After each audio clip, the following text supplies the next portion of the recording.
You're about to meet a mom who says she feels betrayed to keep her daughter safe at school because of racist bullying.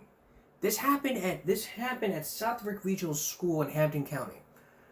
The story you're about to hear is something that's been going on in social media. A mock racial bullying that's been going on ever since her daughter went to school. And as you're about to hear, the story gets a little terrifying. Take a look. I feel betrayed in the sense of I put her into a school system hoping that they would take care of her and they would protect her. This Springfield mother now worried about her daughter's safety at Southwick Regional School. She says the 13-year-old became the target of a mock social media slave auction among classmates. And they were doing online bidding of my daughter. And I immediately, my heart dropped. Allison Lopez enrolled her daughter at the school west of Springfield this year through the state's school choice program. She says she had reported racial bullying of her daughter 2 other times at the school, where nearly 90% of the students are white. If they have this level of hate in them now, at this tender age of 13 and 14, it worries me. The district does acknowledge what it calls a highly inappropriate and racist conversation on Snapchat, saying that it concluded its investigation just over a week after the allegations surfaced. But it says, due to strict laws protecting student privacy, we are unable to comment on the specific disciplinary consequences and/or other steps taken by the district. I know this is not something we can just walk away from. Allison says students should be held accountable and educated, but she's not sure her daughter will feel comfortable returning to campus. I just want to know that she's okay. That's my first thing. Whatever else happens after that happens. Yeah, but my first thing is to make sure she's okay. And Allison tells me that she does not know what the school district uncovered as part of its investigation. We also know that the district attorney's office has launched its own investigation. In Southwick, John Atwater, WCVB News Center 5. Wow.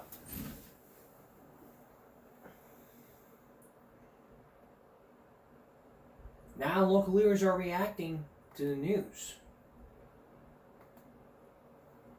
And now we're now going to hear from the daughter. A 13-year-old student at Southwick Regional School has been the alleged victim of a series of deeply concerning incidents targeted on the basis of her race. They were bidding on her in an online chat, which I didn't quite get at first. I was really naive about what she was saying to me until, she further explained to me, Ma, they were bidding on me like it was a slave bid. A group of students allegedly held an online slave auction on a Snapchat group chat called Black People Are Low Class, where they placed bids of $2 and $4 on black students at the school. Superintendent Jennifer Willard released a statement on Tuesday morning. The statement read in part, quote, "The district investigated the situation in accordance with its established policies and protocols. As of Friday, February 16th, the district concluded its investigation. However, due to the strict laws protecting student privacy, we are unable to comment on the specific disciplinary consequences and/or the other steps taken by the district." Hampden District Attorney's Office is also investigating this matter, saying, quote, "Hate-based harassment and violence has no place in our community. We will investigate any such allegations, and we will prosecute any criminal violations vigorously." Allison Lopez wants the school to take steps to ensure that her daughter and other students of color are safe from racial discrimination and harm. I want the school to really take accountability.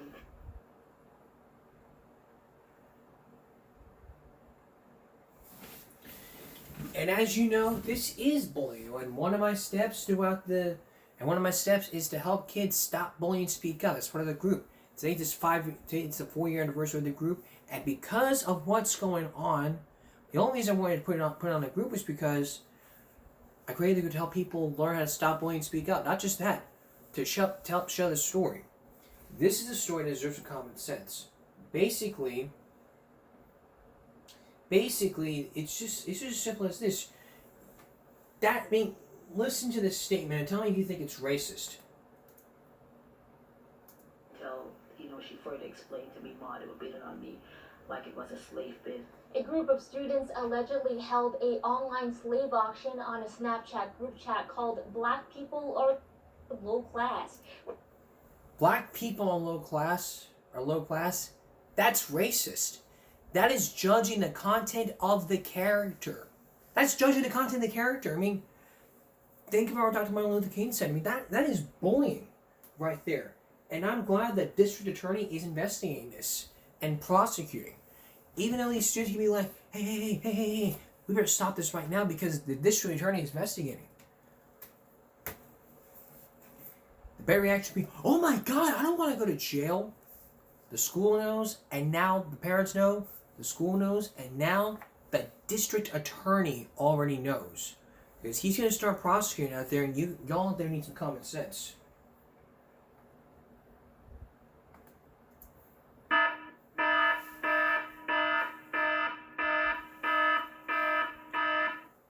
Basically, do not be picking on people. Don't ever do that. Don't be racist. If you don't like the person, don't say anything negative. Keep your thoughts to yourself. Even if you don't like the person, just learn who they are. There's some good in your heart. Use it. Maybe then you'll know. Could you survive from a drowning car? We're going to give you some hints and tips, especially the term pogo. Stay with us. Here's something to imagine. Imagine celebrate, not New Year's, but the fact that your father was a pedophile. I can imagine this. Hey, my dad got arrested for a pedophile. Let's throw a party. Yay, party, shots. But the story you're about to hear is why these sisters threw the party in the first place. And as you're about to see, the alleged becomes the predator party. Take a look at the story. It's party time for two sisters, but the cause of this celebration may surprise you. Their father has just been arrested, and they couldn't be more delighted. He is the most disgusting type of human there is. He is a vile human being. This is the sisters with their father in happier times in Florida, before they say they suspected he was a predator who preyed on little children, including, allegedly, his own granddaughter. We didn't know how disgusting he was because he was so good at putting on a very, friendly class clown type of personality. Cops say when they launched a criminal investigation into the allegations, the father went on the run. That's when his determined daughters mounted a social media campaign to track him down.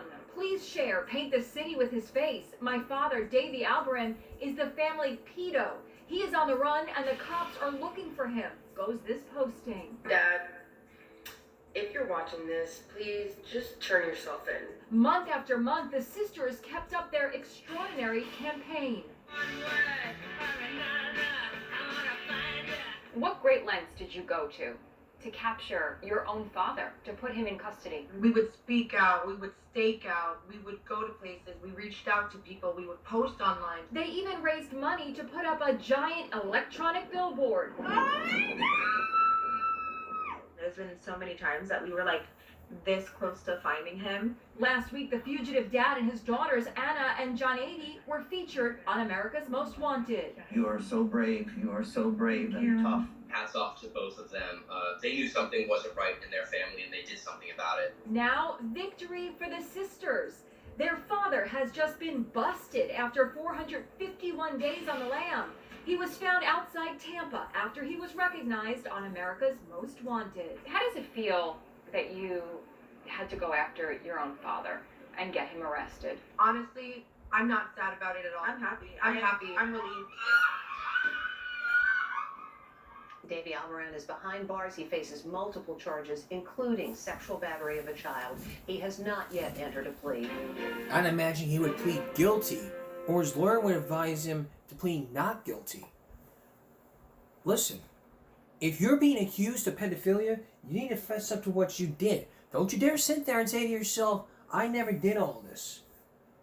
Your mouth can lie, but the brain cannot. Believe me.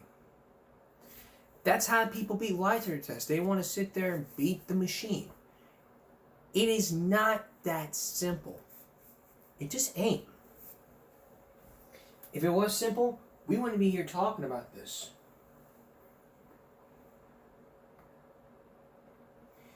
But every child must understand that. Every child must understand that. But I'm not sure. I'm not trying to say this. But I'm glad the father got what he deserved. If he fessed up to what he did, maybe he'll want to pull his act together and say, hey, put me on probation. I've learned my lesson. Jail teaches me, the criminal system may do some harm for small-time offenders, but it won't do for pedophiles. I mean, you put them in jail, it's just as simple as, you know what, I'm going to teach you how to become a better sex operator. It's just not that simple. But we gotta learn at some point that you can't change what you don't acknowledge.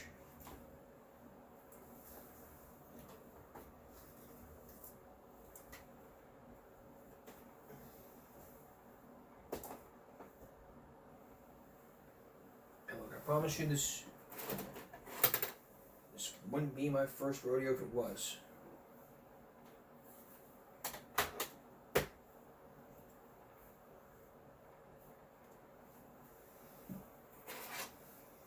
It ain't. It probably won't. We have to understand where we're coming from here. This is very serious and something I don't want to talk about, I don't want to deal with, and this is the first time we were dealing with this. So if we gotta raise common sense, it'd be for the father. Don't be running for 100. Don't be running for days.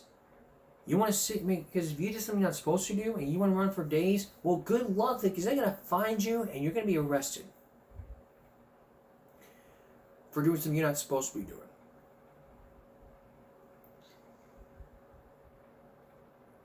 Could you survive a drowning car, even if you would? We're going to give you some hints and tips and show you an example of how you can get out alive from a car. Then, the story that stunned even Denmark, that sparked a family feud. Stay with us. Do you know how to survive a sinking vehicle? Think about this. Your car goes out of control. It swerves into the lake, and you don't know what to do. The pressure crushes you. The water comes up to you, and you're seconds away from dying. Tonight, we're going to show you how you can survive a sinking car / drowning car. Help from some experts, and you'll meet some people, and you'll meet some examples who say they did not know all these tips. Here's Len Cannon.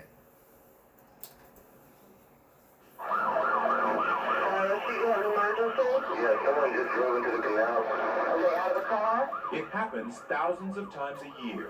Did you see how many people might have been in the car? An emergency call comes in. A car is in the water. Someone is trapped inside. This is just a training exercise.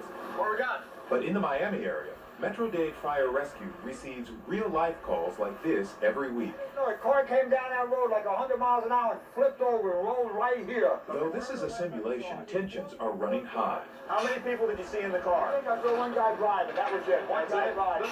Okay. Captain Ed Brown has been involved in about 100 water rescues in the last 27 years, and he knows his life-saving skills can be called for at any moment. Okay, Louis, just back me up. Any place where you've got water and you've got cars, you've got that combination of cars going in the water. What's been your experience, Captain, as to why people end up driving a car in the water?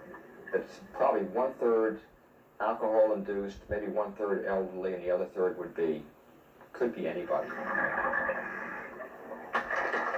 Like in this training exercise, divers often find drivers either unconscious or already dead.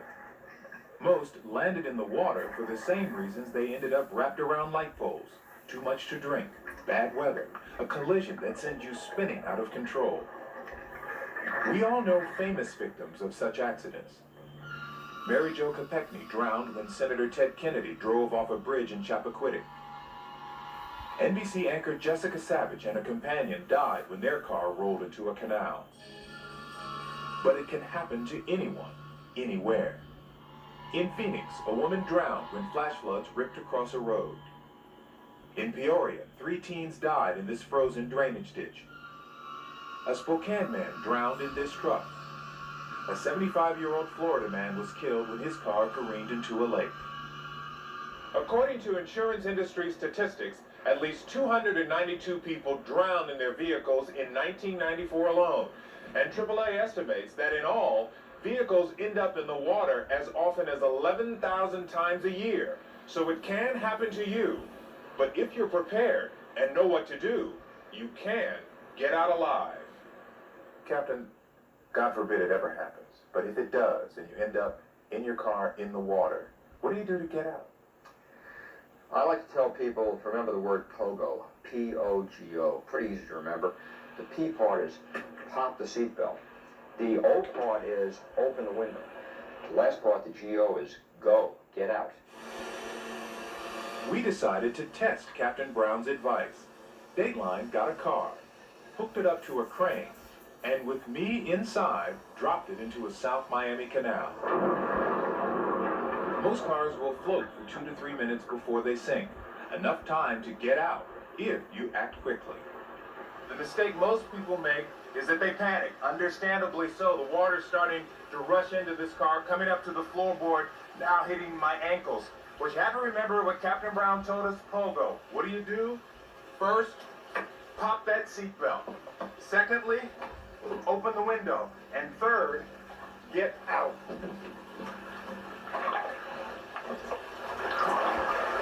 It seems deceptively easy. That's if you can keep a clear head. One caution, the window of our junkyard car wasn't working, so I had to push it down by hand.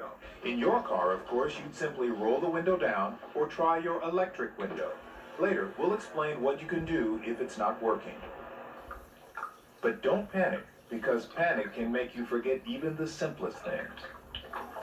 Where have you seen evidence of people panicking to the point where it cost them their lives, or they could have gotten out? We've had a lot of situations where the window was open, the door may have been open, and they were trapped in the car, and they were only held in by a seatbelt. They completely forget the fact they're strapped in, and they go into eternity still strapped in the seatbelt. Morris and Pauline Dolinsky know just how terrifying it truly is. The Florida couple in their early 80s was leaving a shopping center in November 1995. They showed us how they drove straight into disaster. I was standing still, and then when I felt that I could turn, so the next thing I know, I was going straight across into the canal. To this day, Morris isn't sure what caused the accident, but the next few minutes are seared into their memories. I saw what was happening, and I said, "Oh my God!" And he says, "Oh, what am I doing?" He was frightened too. The Dolinskys' car didn't sink right away, but confused and panicky, they lost the precious few minutes they had to escape before the car went under. Pauline, was there at any moment when you were in the car that you tried to open the windows, tried to roll them down? I never did, because I figured that the water should come in slowly. And it does come in slowly, at first, but the water flooding in through the floorboards and the weight of the engine pulls the car under faster and faster. So failing to open the windows and get out immediately was the Dolinskys' big mistake. But what can you do if you're still inside when your car sinks? Captain Brown says you should still try the POGO method. Will it work? To find out, I stayed strapped in as my car went under. Now watch what happens.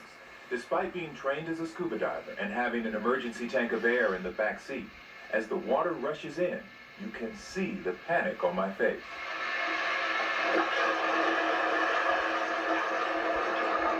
I immediately reached for the window, then realized I'd forgotten to pop my seatbelt first. It seemed to take an eternity, but as you can see, I managed to escape in just a few seconds. You should still try the windows. Yes. If it's wind-down windows and you're lucky to be driving one of those old-timers, crank it down and get out. But if you have electric windows, like in most cars, you've got a big problem. Chances are the water will have shorted out the electric system, and your windows simply won't work. Now you'll have to consider your next option. Your first thought when the car first hits the water may be to try and open the door, but that's next to impossible because of the outside water pressure on the door. Actually, you should wait until the car is totally submerged, and even then, as we're about to show you, it can be a struggle to open the door, but you can still do so. We'll show you how. Sitting and waiting as your car fills with water and sinks will be terrifying. But if the door is your only way out, you don't have any other choice. The door will only open when it's covered with water both inside and out, and the pressure on both sides is equal. A few other things to keep in mind.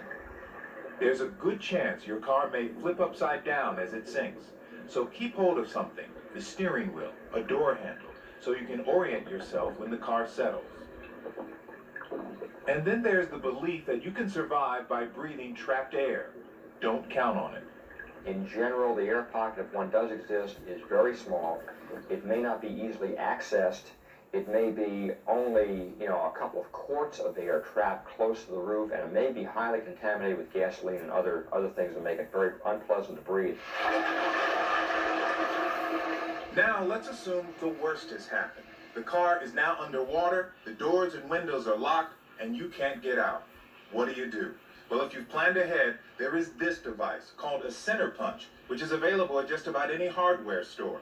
With it, you can literally shatter the window. Simply place the point firmly against the window and push. Yeah, I really believe in these little items. It's great for breaking side windows of cars and for extrication. I keep one in every vehicle I have in a family, and I keep it on the dashboard, either on a lanyard or attached to the dashboard in a way that it's easily available for the driver, right from the driver's seat, and is reachable. So, back into the water, this time with a spring-loaded center punch. I held it at a 90-degree angle against the lower part of the window and pushed. Be sure your center punch is sharp. A dull one probably won't work. Attach it securely within easy reach. And if you don't have a center punch, you can try any sharp object, a screwdriver or a pocket knife. But be aware, not every window will break easily. You won't be able to break the windshield because it's tempered safety glass. You won't be able to break the back window because it's tempered safety glass, but the side windows are breakable. Forget about trying to break the front or back windows, go for the side windows. That's correct. The Dolinskis didn't make it out of their side windows. I kept thinking to myself, I can't believe this. I just can't believe that this is happening to us. With their car completely underwater, they were about to drown. And they would have, but for these three men. Just saw those arms waving. Something had to be done. Rick Seymour, Keith Karacher, and Matt DeSesto were just passing by that November morning, on the way to their jobs. Keith was the first to dive in. The car started sinking, and we saw the bodies in the car, and they were pretty much looking at us, pleading with us, and the car filled up with water, and it went down and went underwater.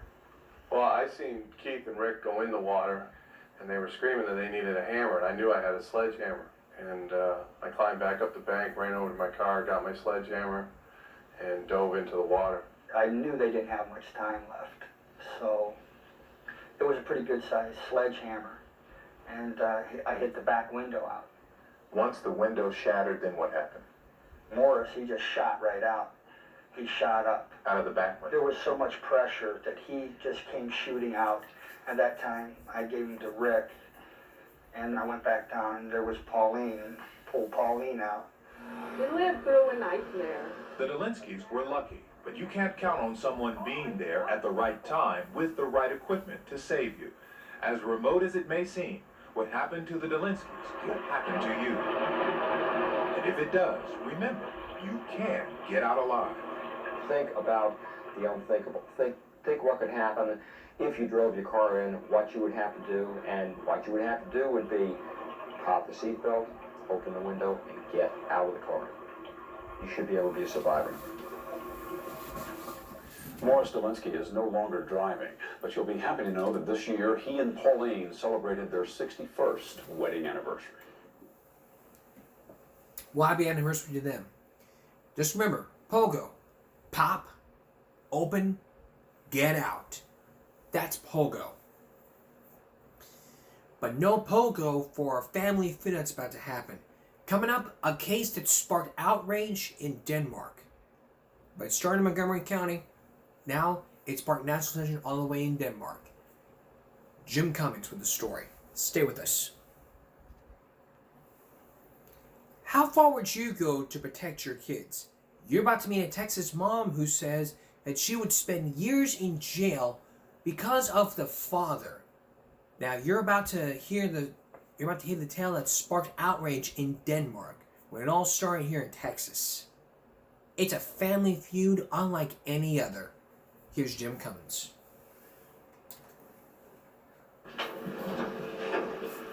Suzanne, how long are you willing to stay in jail? What could be more heroic than a mom who would go to jail for her kids? Suzanne Kite has, and she plans to stay there. I think it's in my children's best interest. Kite, a 37-year-old bartender, believes it's in her children's best interest to keep them away from Dad, her ex-husband, Mitchell Kite. She says he poses a danger to the kids. They're afraid of him, and there's been a lot of violence in the family. He says she is recklessly trying to poison his relationship with their children. It's just a way to hurt me. That's all it is. It's a way to hurt me. Mitchell and Suzanne Kite married in 1979 after a whirlwind romance. They met on the beaches of Tunisia. He was in the U.S. Navy. She was a 19-year-old Danish national on vacation. Their first child, Judith, was born in 1980. Over the next 12 years, the Kites had 3 other children, Lisa, Michelle, and Matthew, before the couple divorced in 1992. We don't want to go with my dad, and she's not making us go, so now she's in jail for it. Why don't you want to see your dad? I'm just not comfortable around him because of the past events with my mom. What did he do? Well, he used to beat my mom, and he was arrested for aggravated assault and aggravated sexual assault in front of us. She's talking about an incident at their house in Splendora, Texas, August 1991. Suzanne told the police that Mitchell beat her, tried to rape her, and threatened her with a knife and a shotgun during a 7-hour ordeal. He hit me. He pushed me. He pulled my hair. He tried to strangle me with a coat hanger. The sexual assault case was dropped, but Kite is on probation for aggravated assault. He's been ordered not to drink, was diagnosed as manic depressive, and put on medication. He says he's a new man. A year after the incident, when their divorce became final, Suzanne received custody of the children. Mitchell was allowed visits every other weekend and holiday and a month in the summer. He moved away to Kentucky, fell behind his $600 a month child support payment for a time after claiming he was the victim of a robbery. This year, Suzanne decided to keep him away from the kids. If your ex-husband is such a terrible man, why did you agree to visitation rights in the first place? I just wanted the divorce. And I didn't really suspect that he would, want to see the children. Here in the small town of Conroe, Texas, Suzanne Kite has been held in the county jail since May 29th after she defied a court order to let her ex-husband have the younger children for the summer as part of their divorce settlement. Instead, she sent them to Denmark to live with her relatives. The 3 youngest Kite children have become celebrities in Denmark. A neighbor made this home video of Matthew, now 7, Michelle, who is 10, and Lisa, 15. We're here because we're safe in Denmark. My dad can't reach us. What about you, Michelle? No. No? Are you scared of him? Yeah. Yeah. I don't want to go see my dad. No, why? I know him. Yeah. It's really mean and I'm scared of him. Remember, despite his violence against Suzanne, Mitchell Kite has never been accused of physically abusing his children. Kite was unavailable for an on-camera interview, says he's too busy at his job as a maintenance engineer. He did say he's tired of the lies being told by his ex-wife and his children. His lawyer, Dennis Watson, says Mr. Kite doesn't want custody of his kids. He just wants to visit them. That's all we want. That's all he has ever wanted, just to be able to have a relationship with his children. I don't think that's too much to ask. I don't think the court felt like that was too much to ask. Watson says Suzanne has had several opportunities to tell the court her concerns about Mitchell, but has never done so. What makes you think you're above the law, that you don't have to do what the I courts don't say? think I'm above the law. If I thought I was above the law, I wouldn't have shown up in court to go, knowing that I was going to go to jail. The oldest daughter, Judith, a star high school sprinter and weightlifter, chose to stay in Texas. She says her younger siblings have made a choice too, not to be with their father. It doesn't have anything to do with my mom. It's between the kids and my dad. The kids say they don't want to go see him, and he says he does want to see them. What does it give him the right to get what he wants, and the kids have to give up their right? And I've spent so long waiting for him to go away. I certainly wouldn't want to be anywhere near him now. Do you hate your father? Yes, I do. Mitchell Kite says he still hopes to convince his younger children he's a good father, but if it's up to Suzanne, he'll never get the chance. His ex-wife has been sentenced to jail indefinitely for contempt of court. She could be released if she produces Matthew and Michelle to visit their father. Suzanne says that will never happen, that she'll rot in jail until her youngest child is an adult, if that's what it takes to keep him away from Dad. I'm worried about my son right now being 7 years old, and it is going to be 11 years before he's going to be 18. That's what I'm looking at right now, and I'm going, my God, how old am I going to be, when I get out? Ironically, Suzanne Kite's lawyer says her insistence on remaining in jail to protect her kids could in fact give her ex-husband the best shot at winning custody of the children, because she can't take care of them behind bars. Any messages for the children? Just tell him I love him. Please. In Denmark, this case has received a lot of media attention. However, the Danish government says it will not get involved. Why not get involved? I mean, why not get involved from different countries? It's like this. You file for divorce, one person agrees to see the child, the other person agrees. I mean, my mom will go with my dad. We moved here back in 2003, and I could see my dad on weekends. That's when I was a kid, I would get to see my dad on weekends. Me, my brother, and my sister, we get to see my dad on weekends. Or if he decides to come here. But they have a great relationship, and they don't intend on getting married. I'm not going to go on that mumbo jumbo stuff. But before we continue on, this tape I got,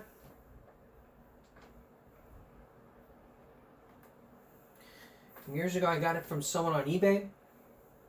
And before we go on break here, I want to give a special shout out to the person who gave it to me after I ordered it. By the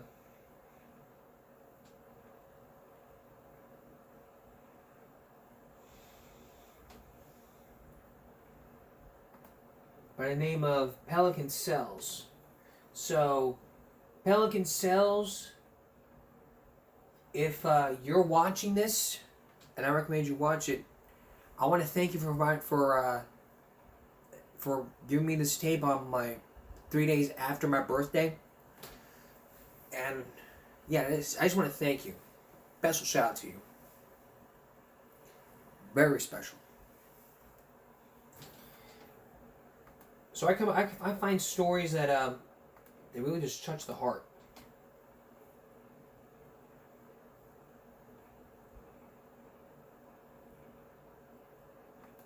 And that would really touch my life.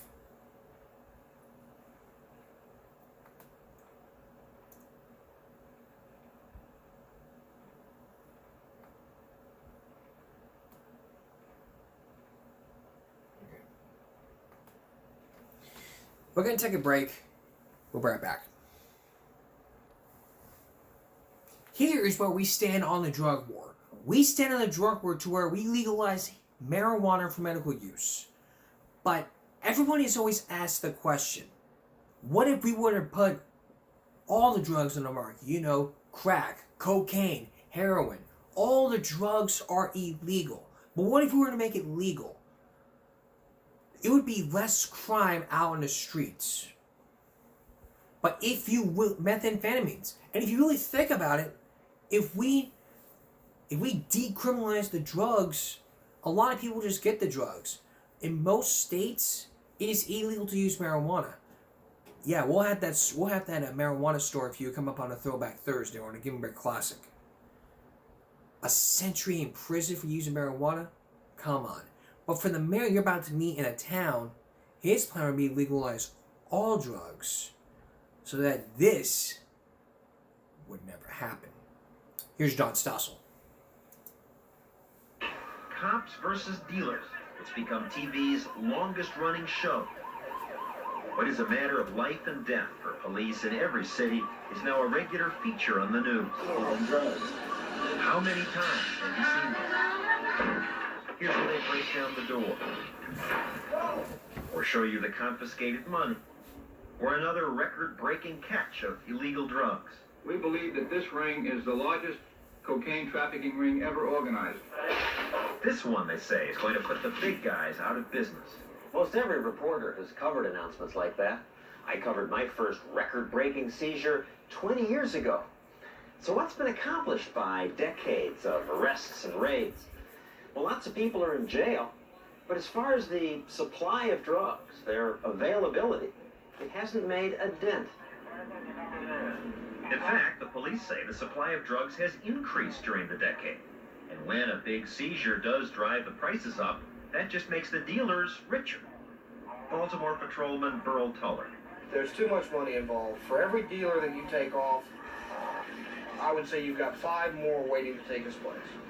So you don't feel like you made headway with 8 years of arresting people here? I don't think so. I really don't. What would make a difference? Well, here in Baltimore, the message from City Hall is that we need a radical change in our whole approach to drugs. Mayor Kurt Schmoke says what we're doing now accomplishes nothing. What we have now is a lot of smoke and mirrors, a lot of imagery, nobody thinking hard, and nobody sitting back and saying, you know, we're losing, we better do something different. And that's all I'm asking. He asked in a very public forum. 2 years ago at the U.S. Conference of Mayors, Schmoke suggested serious consideration be given to decriminalizing drugs. How do we do that? His proposal set off immediate controversy. Anti-Schmoke reaction came hard and fast from the Director of National Drug Policy. We think it would be precisely the wrong signal at this point to turn it around and say, well, it's all right, go ahead and use drugs. From the chairman of the House Select Committee on Narcotics. So it's opening up a Pandora's box that government is just not going to do. Legalization certainly is a minority viewpoint, but lately, Schmoke's ideas have been gaining support from some people who might surprise you. From former Secretary of State George Shultz, for example. Nobel Prize winner Milton Friedman. Conservative columnist William Buckley. Recently, federal judge Robert Sweet said prohibition isn't working. We should legalize marijuana, heroin, and crack. All the legalization plans are different. None suggests we say drugs are acceptable. Schmoke calls his idea medicalization. I'm not talking about opening up drugstores on every corner. I want a doctor to be able to say to an addict, okay, you've got a problem.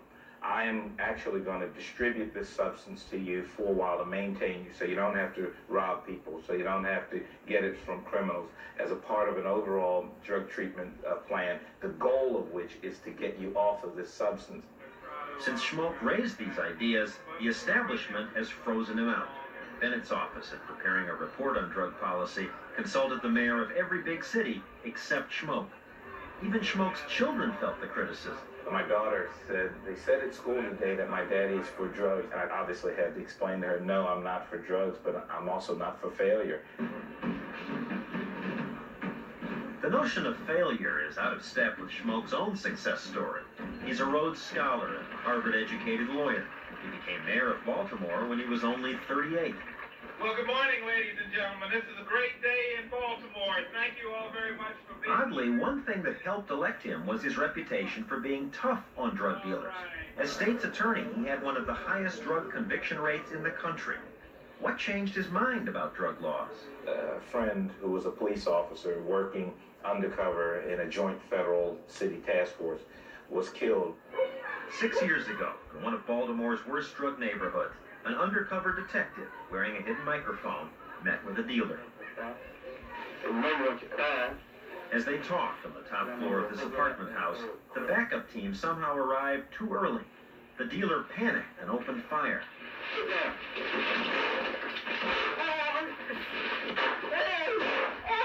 Detective Marcellus Ward was shot. His own body mic recorded the chaos that followed. Other officers ordered the killer to throw down his gun.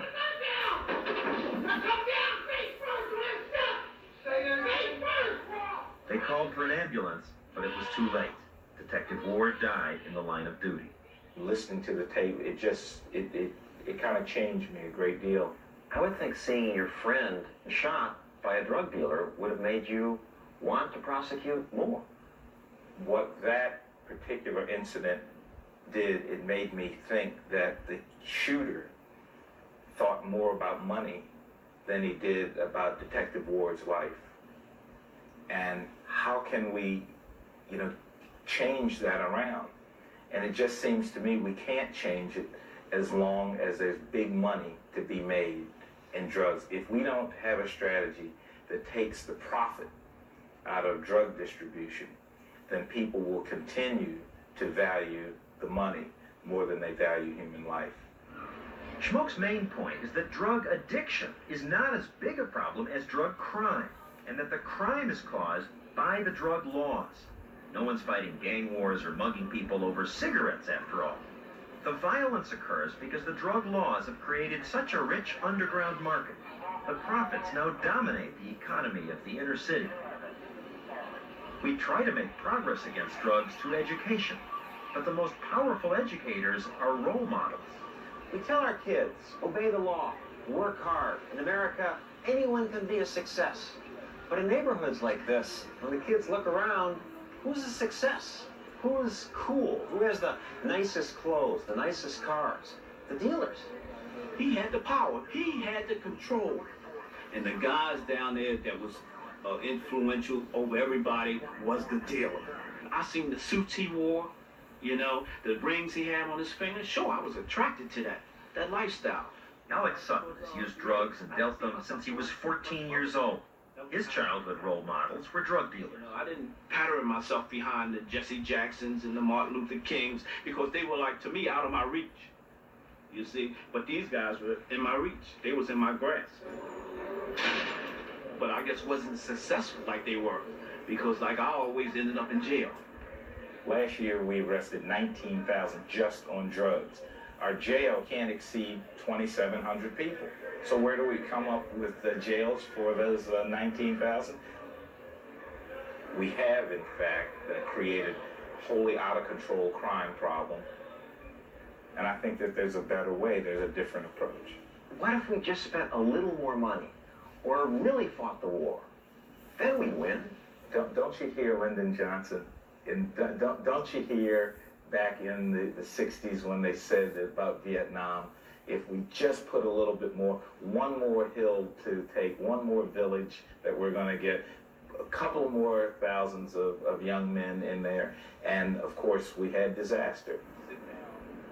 Schmoke says it would make much more sense to stop arresting addicts and use that money to offer treatment instead. Because I tried to get into several programs prior to this, and I didn't have the medical coverage to get on The mayor took us along on a visit to this treatment center, which hopes acupuncture will break the craving for drugs. These addicts say they know lots of other addicts who can't get any treatment. If we treated those people, they would have some avenue for dealing with their problem. Right now, the only thing they have is going into the alley to the criminal. So we allow the criminal to control the price, the quality, the quantity of the substance, and we force those with a problem into further crime rather than to come to get treated. I was never able to stay out of jail no more than a year or a year and a half, 2 years at the most. After 31 years of drug use and crime, Alex Sutton finally got treatment. He's married now, and he has a good job. He says if treatment helped him, it can help anyone. I'm hardcore. And I didn't think change was possible for me. But by being able to go through treatment, I was able to stay clean and to stay out of jail. I'm not a statistic no more. But his success in finding treatment makes him the exception. In our city, 35,000 opiate addicts. We have 3,300 treatment slots. What would happen if we took the billions of dollars we're spending on interdiction and actually put it into public health? Substance abuse is a disease, and diseases are cured by health professionals, not by policemen. Certainly, if it were decriminalized, more people would use it. More people would get addicted. I don't believe that's the case. I believe that if we shifted our resources into good public health service and strong education measures to deter people, that you would end up with a small group of people. You call them addictive personalities, but I don't think the decriminalization would open up a wholesale deterioration of our society.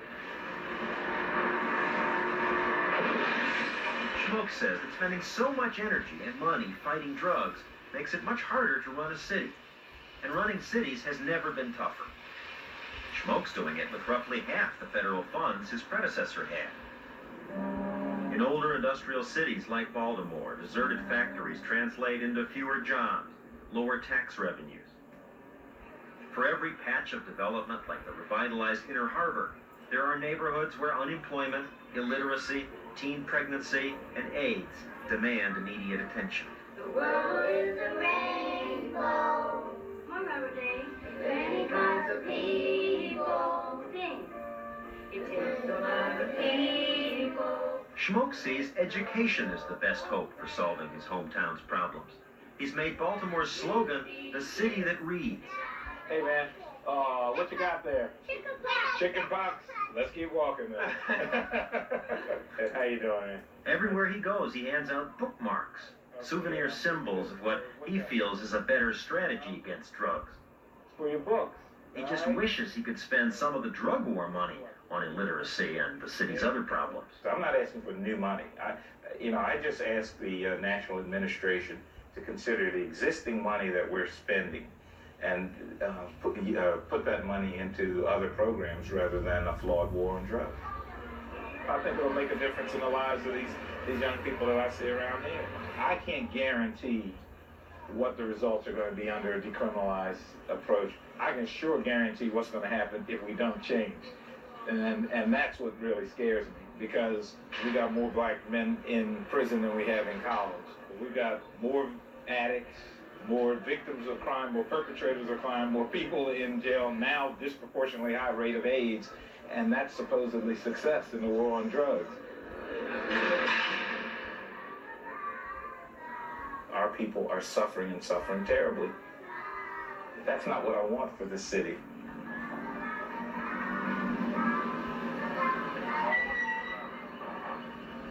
Well, he's a thoughtful man and a compelling argument doing away with drug crime, if not the drugs itself. You want to weigh in?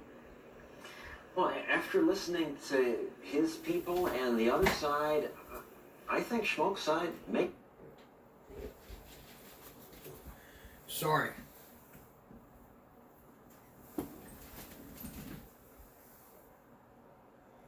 The drug. The people and the other side, I think Schmoke's side makes more sense. That the laws now are creating very scary criminal gangs, and every week they just get richer.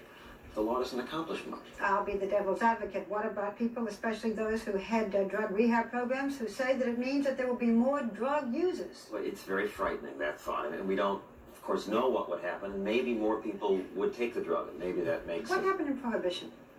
After Prohibition of alcohol, more people drank. That's true, and that might happen here too. On the other hand, with Prohibition, they advertised liquor. Yeah. Politicians encouraged it, say, hey, we can drink now. But the crime went down. Crime went down. Prohibition Also, created Al Capone. We need education with it. Hugh, you have a vote. Well, I just don't think anybody who favors decriminalization sees it as a panacea. Just that it would make things a lot better. Thank you, John.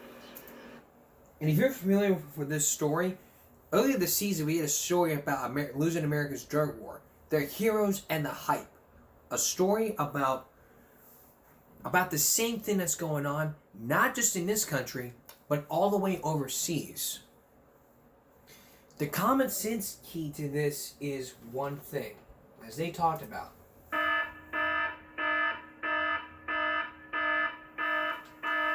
And what's that common sense? Education, not decriminalization. If you educate kids, they'll get the message that drugs are bad. Drugs are bad. Okay? You shouldn't do drugs. If you do them, you're bad. Still bad. But doing drugs, okay, that's bad. So it's bad. Okay. Okay. Okay. Okay. Just listen to Mr. Mackey. Alcohol is bad. You shouldn't do alcohol. And as for drugs, well, drugs are bad. You shouldn't do drugs. Okay. But still, we need to educate, not decriminalize.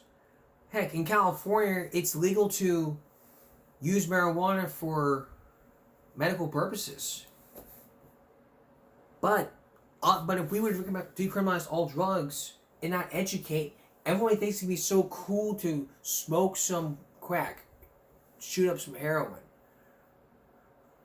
The bottom line is drugs are bad. If you do them, you're not cool. Even if you smoke them cigarettes. It's not going to make you look cool. You're going to have some lung cancer. We'll be right back. Remember when we first showed you this? Students were arrested for not going to school. So instead, the Springfield police took matters into their own hands by working with the school to round up nearly 100 kids to send them back to class. Because of truancy. It has gone up, but then it's gone down. Here's Julie McDonald.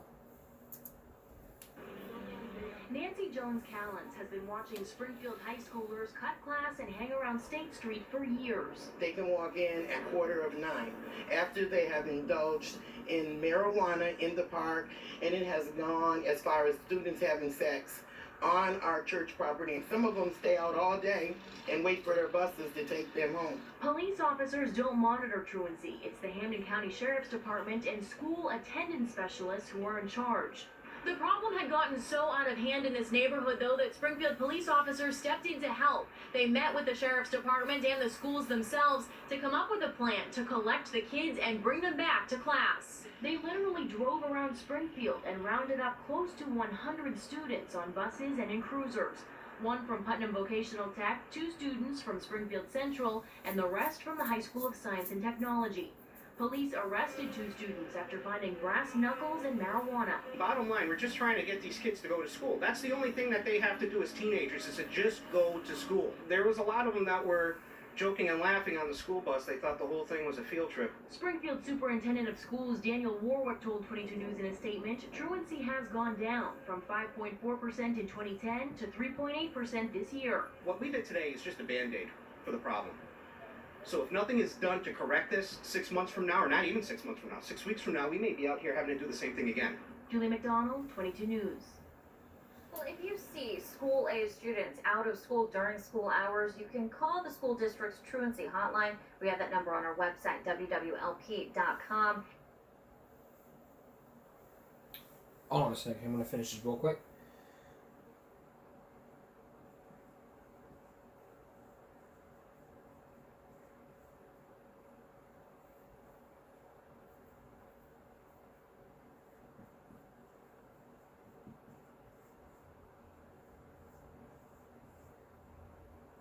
Okay. While this was playing, because I've been talking to myself a lot before this.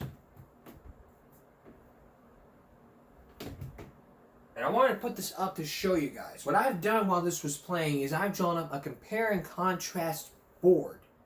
Just to show y'all what would happen when kids don't go to school, and then compare it to the homeless people that are out in the streets. It's basically compare and contrast. So in the middle, you have both with crime, drugs, and out in the streets. Well, actually, that should never be.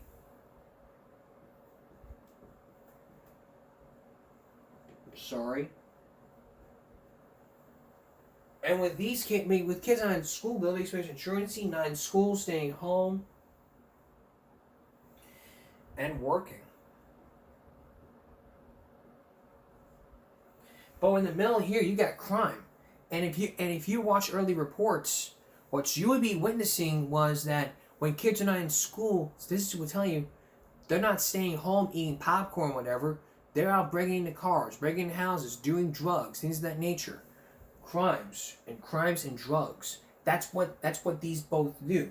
and with homeless people down in the street. So this right here would be a connect the dots thing. When your kids don't go to school, they're gonna be like the bums out in the street. And so, what is it closer? When you look at something like this, believe me, you don't want to be this person. These people right here. You want to be. You don't want to be like this. You want to be like those kids that never skip school. And believe me, I'm not one of those people that just goes out, and just skips class. I mean, that's a sign of getting parents arrested, and that's just a sign of kids getting arrested, and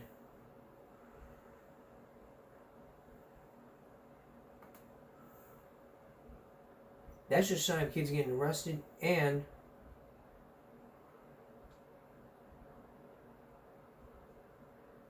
I don't even know how to say it. Now, here's a quick preview of tonight's Rob. I'm going to wrap it up.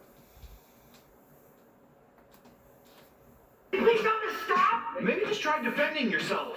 I identified Tammy! Why'd you stop? Daddy, please don't stop! Maybe just try defending yourself. I identified Tammy! Why'd you stop? Please don't stop! Maybe just try defending yourself. Even if your dad tells you to defend yourself. Wow. Come up Throwback Thursday. This man decides that he was going to grow marijuana in his house. But what happened next would even stun even his own wife and the kids.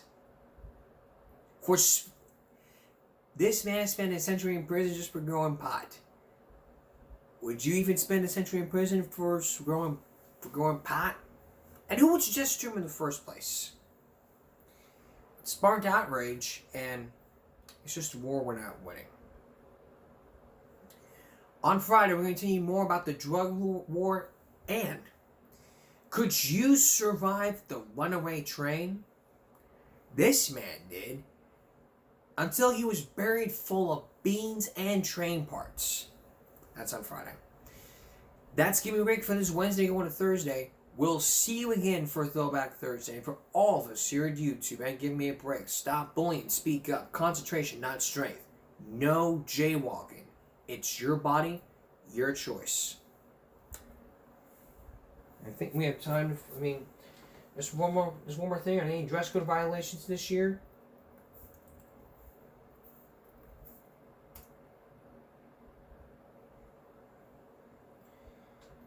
The answer is no dress code violations. But there is something that happened just hours ago. There was a Toby Keith funeral. You want to see that? We'll show you a portion of that also come up on Friday.